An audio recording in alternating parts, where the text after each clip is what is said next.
1432 বঙ্গাব্দের হাসিনা ছাড়া, খুনি ছাড়া, লীগ ছাড়া, দিল্লি ছাড়া, কাউয়া ছাড়া নববর্ষের শুভেচ্ছা।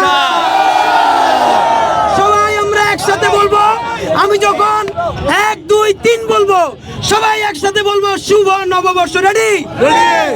1 2 3 শুভ নববর্ষ। আবার শুভ নববর্ষ।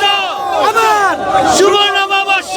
বন্ধুরা আমার 1432 বঙ্গাব্দ, আপনারা জানেন গত 2 যুগ ধরে বাংলাদেশের মধ্যে একটা নতুন বছর। আমরা এবার ইতিহাসের শ্রেষ্ঠতম ঈদ পালন করেছি, ঈদের মিছিল পালন করেছি। একইভাবে আজকে সারা বাংলাদেশের মানুষ স্বতঃস্ফূর্তভাবে নববর্ষের উৎসব পালন করেছে। একই মিছিলে দেখেছি স্লিভলেস আমার বোনেরা, কেউ শাড়ি পরা বোনেরা, আবার হিজাব নিকাব পরা বোনেরা একই শাড়িতে চলছে, কেউ কাকে কটূক্তি করছে না। আপনাদেরকে বলতে চাই, পৃথিবীর বাংলাদেশ হলো সবথেকে সাম্প্রদায়িক সম্প্রীতির একটি উদাহরণ। এখানের অধিকাংশ মানুষের ভাষা এক, ধর্ম কাছাকাছি, কোনো হানাহানি নাই।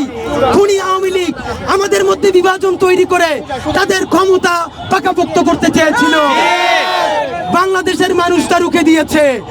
আপনাদেরকে একটা কথাই জানাতে চাই ভাইরা, সর্বশেষ অনুরোধ করতে চাই, যদি জুলাই বাঁচাইতে না পারি আমাদের এই বৈশাখী উদযাপন কিন্তু বাঁচবে না। অতি সত্বর জুলাই, শাপলা এবং পিলখানা গণহত্যার বিচার শুরু করতে হবে। কাল বিলম্ব না করে গণহত্যাকারী আওয়ামী লীগ অতি দ্রুত নিষিদ্ধ করতে হবে।